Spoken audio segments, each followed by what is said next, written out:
I really think God has a sense of humor sometimes. I know from that video clip you probably don't think that. But I think God has a really funny sense of humor. The last couple of weeks, we've been talking about a passage found in Matthew where Jesus talks about judgment. And I've never been a fan of talking about Jesus and judgment. And last week we started with the parable of the 10 virgins. And that was a parable that most of us had probably never heard of. And I talked about how it was a really hard parable to follow. And we had all kinds of good fun with it. This week we moved to a parable that a lot of people have heard multiple times. A story that Jesus has told about the 10 talents. And we always use that as a play on words to not stand for money. But at the time that's what Jesus is talking about. He's talking about money. And it's another one of those parables that tells what happens to the kingdom of heaven at the end. Judgment. Yay! Everybody's favorite topic, right? We all love to talk about what's going to happen at the end of days. Personally, and I've talked about this, I've shared this, I hate talking about the judgment. I hate it. Or the end of times, or whatever you want to call it. You know that about me, and I especially don't like to think about Jesus talking about judgment. I mean, we love to talk about Jesus, the Jesus who hung around with sinners and prostitutes and Samaritans and women. You know, Jesus was breaking all kinds of crazy cultural barriers back in the day. And that's what we like. The people, you know, a Jesus who associated with all of these people that the good, upright religion of the time had rejected. And I think we can't talk about that enough. But I do. I talk about that a lot anyway. If you've sat here very long, you know that I like to talk about the Jesus who wasn't afraid to violate cultural norms in order to share about the truth of the kingdom of heaven.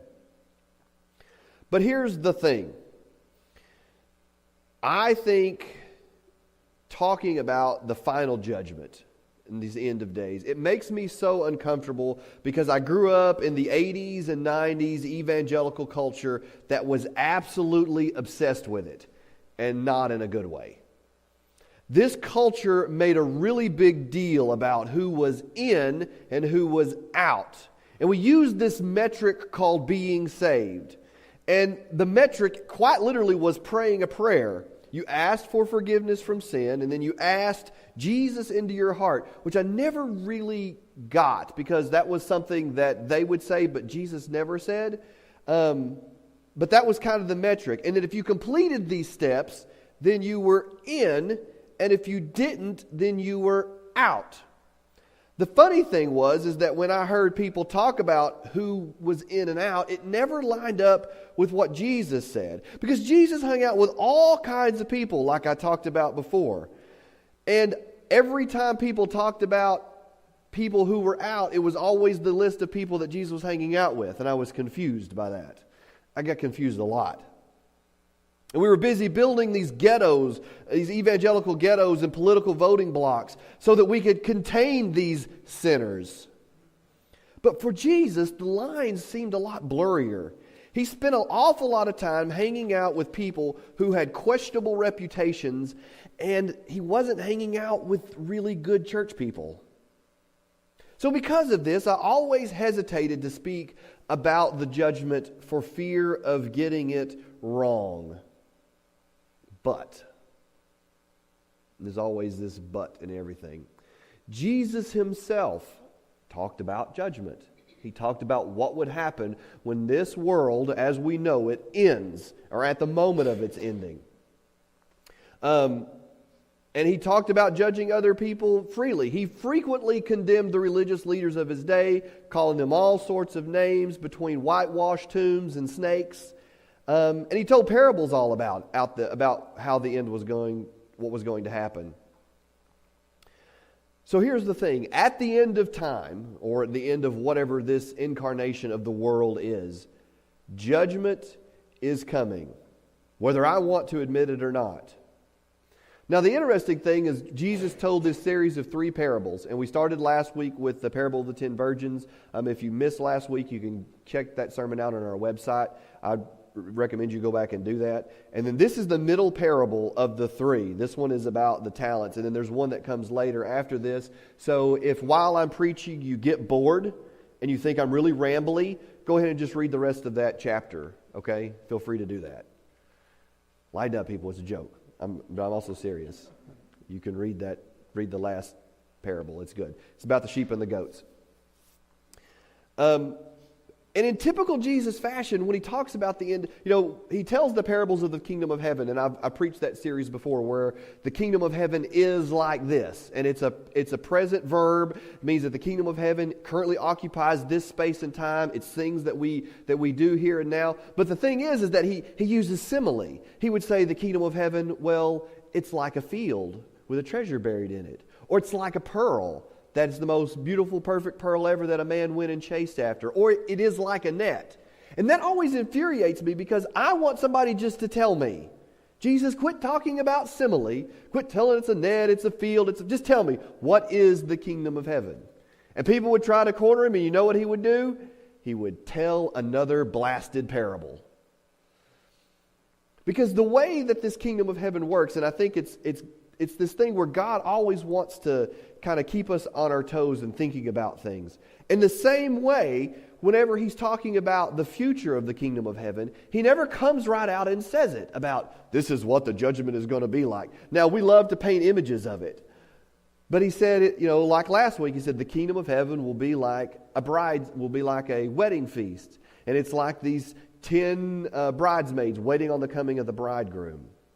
This week it'll be like this guy going off, this master going off on an extended trip. So that's where we find ourselves, is we find ourselves with these parables. As I talked about last week, parables aren't meant to be easily discerned or paint exact pictures about things.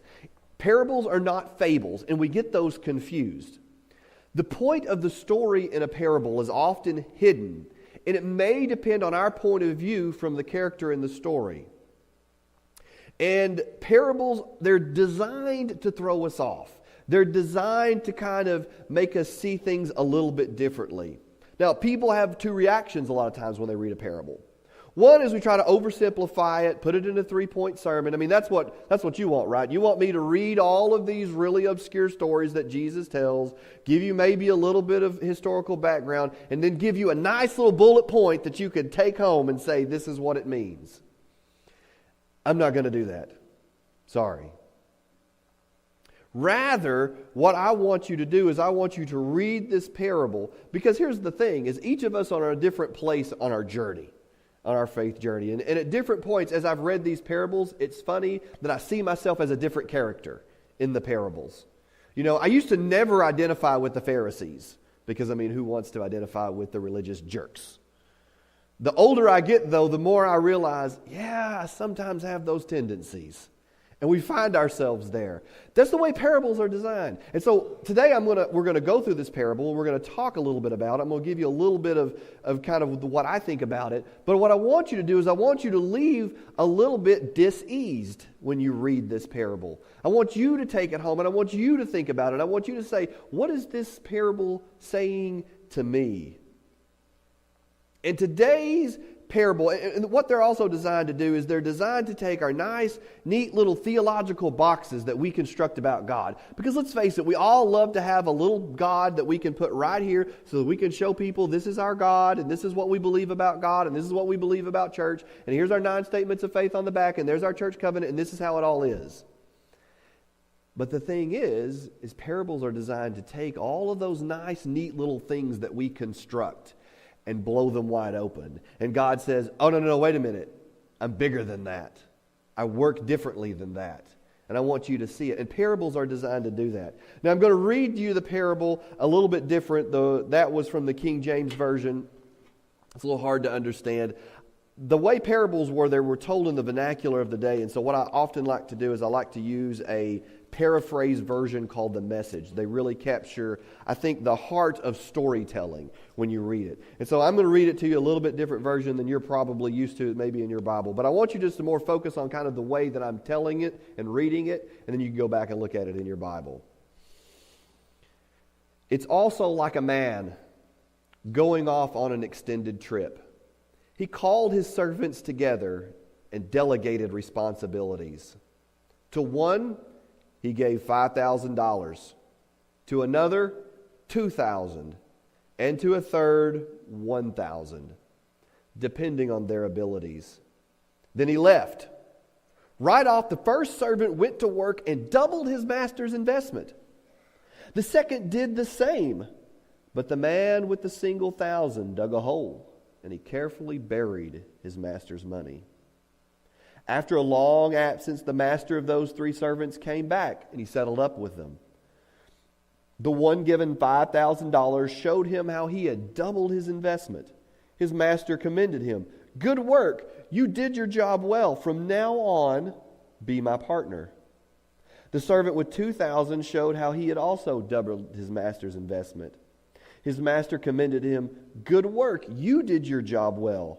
From now on, be my partner."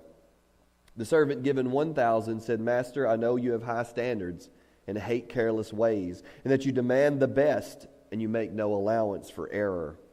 I was afraid I might disappoint you. So I found a good hiding place and I secured your money. Here it is, safe and sound down to the last cent." The master, though, was furious. "That's a terrible way to live. It's criminal to live cautiously like that. If you knew I was after the best, why did you do less than the least? The least you could have done would be to invest the sum with the bankers, where at least I would have gotten a little interest.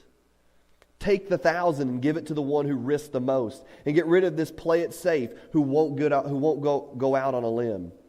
Throw him out into utter darkness." Now, some brief observations about this parable. There's a master, and it's used servants, it's also word is slaves, but there's a master, and he decides to entrust these people who are underneath him with a lot of money. Now, you'll notice that the master doesn't give the servants any instruction with what to do with all this money. The word is just entrusted, which for me, that brings to mind keeping it safe and don't lose it. And they're given money according to their abilities. They're not all given the same amount. The one who is probably, he's the financial wizard, he's given $5,000. The one, he's given $3,000. And the other one, well, God bless him, we're going to give him $1,000 and see what he can do with it. Everybody has a different skill set in church and in life. No, not everybody's gifted the same. But God gives gifts according to people's abilities. The master recognized this. Some got more, some got less. But all of them received something. There was no slave that was given nothing and said, "Here, go off on your own."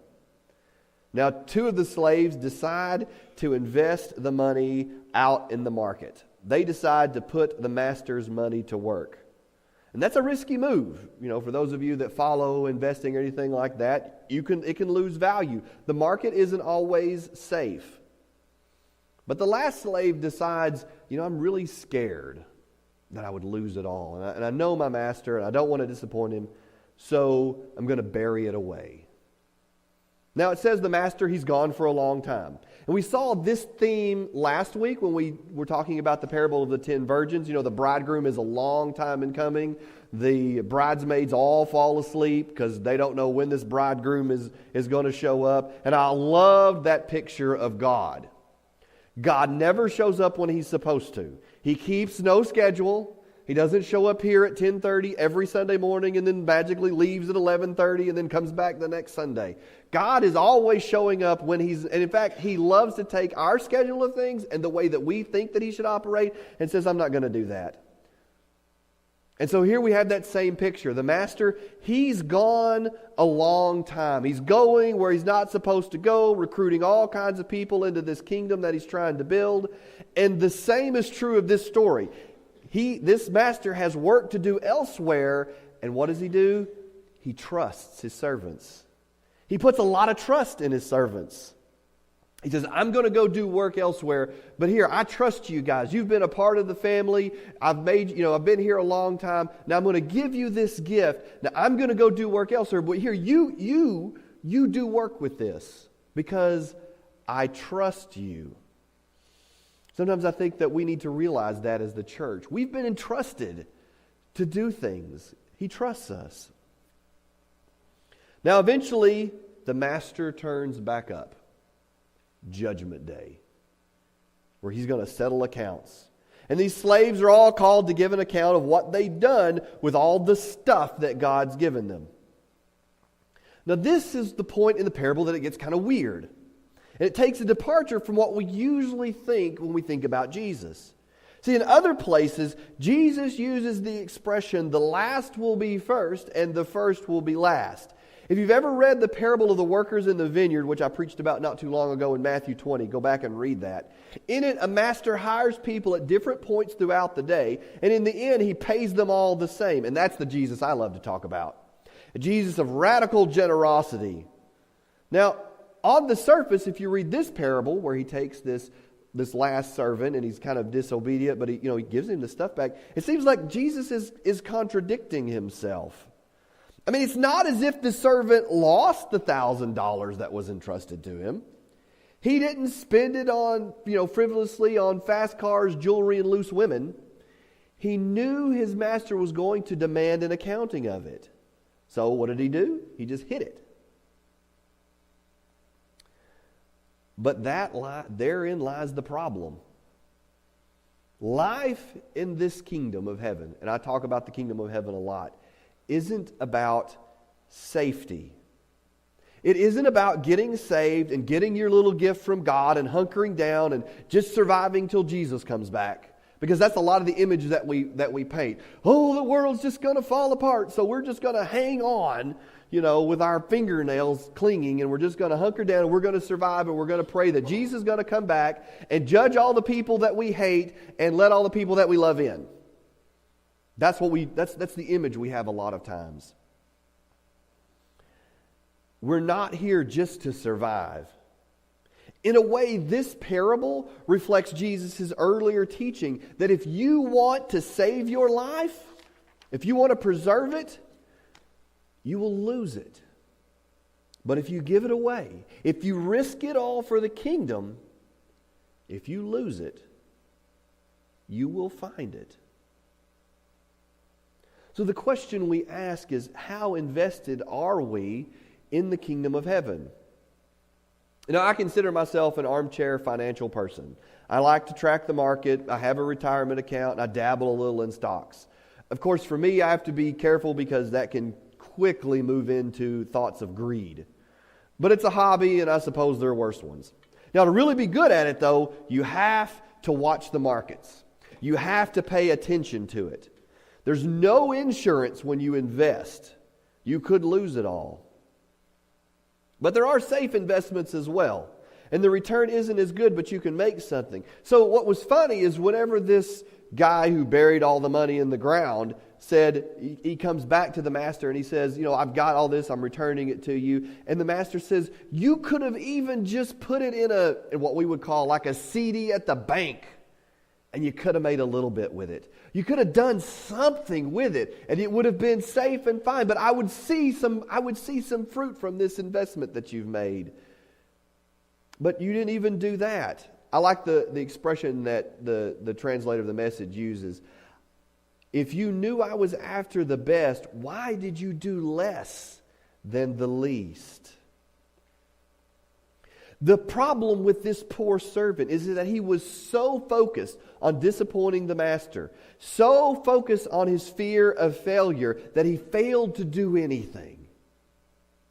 And it's that sort of fear, I think, that holds so many people back. We don't want to disappoint. We don't want to fail. So we just hide what we've been given. We hold on to it because we're afraid that people can come and take it away from us. But Jesus says that's no way to live if you're a follower of mine. If you're a true resident of this kingdom, no matter what you do, no matter what you pour yourself into as far as giving your... And I love that the expression, is money, because it is something that's so precious to a lot of us. Some people have a lot of it, some people don't have much of it, but either way, we're all working to get more. Right? Pretty much. But we can use this for anything. If we are people in the kingdom of heaven, then God has given us abilities and He's given us gifts. And the kingdom grows when we take the time to use the gifts that He has given us for this kingdom. Are we a fearful people? Do we cling to our stuff so tight, afraid of loss, afraid of failure, that we forget that God's gifts, the things of this life, and when I say gifts, I mean everything. I mean, I'm sure some of you are in the head and you're like, oh Lord, He's talking about money. He's probably going to ask for some later. It's true, I am. Offering plate's back there. If you've got a little extra, throw it in the plate. That's not all I'm talking about. You may be thinking about, oh Lord, I should be doing something else in the church as far as serving. Could be that. Whatever that thing is, and you can fill in the blank, everything that we have been given in this life is a gift. Part of our Sunday morning class that we talked about today is seeing God in the world around us and seeing God in everything that we've been given, seeing it all as a gift. How are we using the stuff that we have to grow the kingdom of heaven?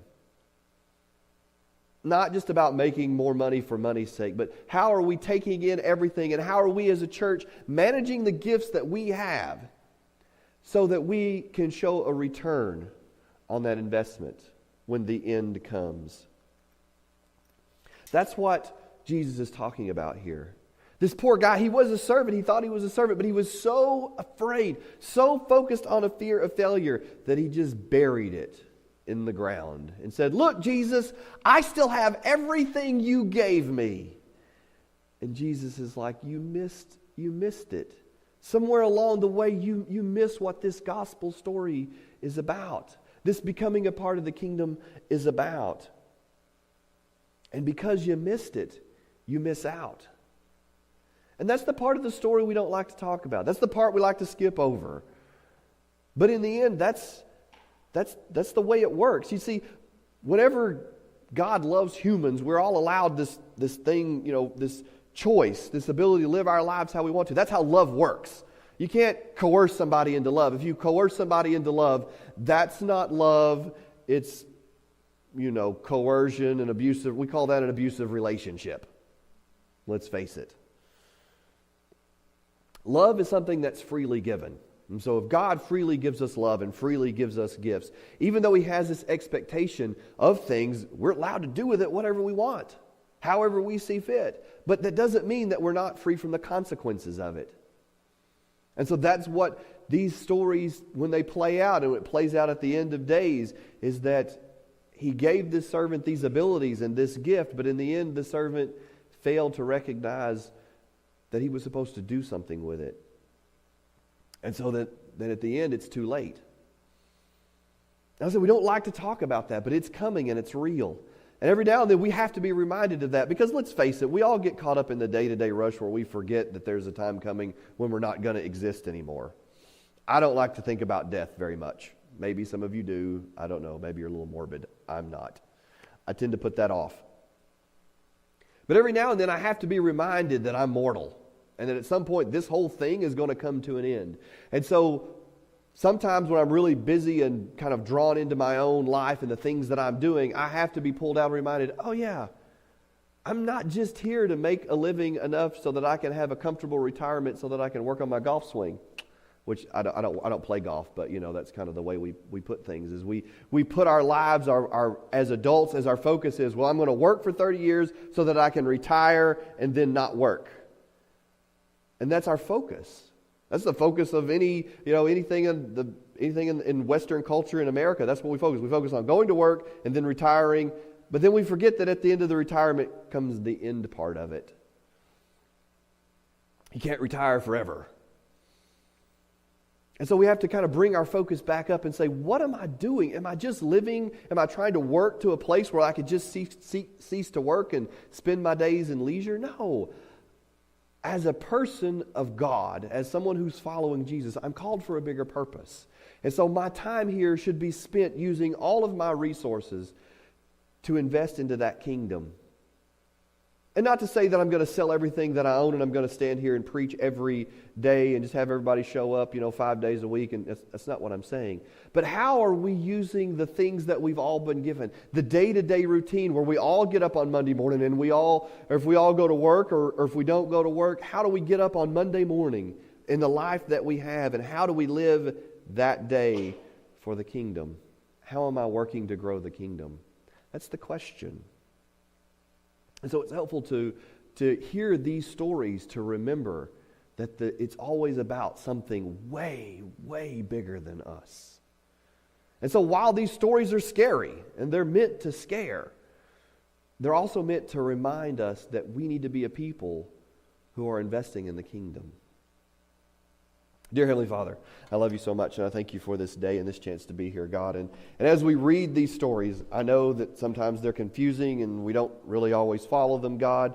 And they're hard to understand, but you do that for a reason, so they don't always leave us with easy answers. And we have to be people who will dig deeper in these stories, see ourselves in each of the characters, God.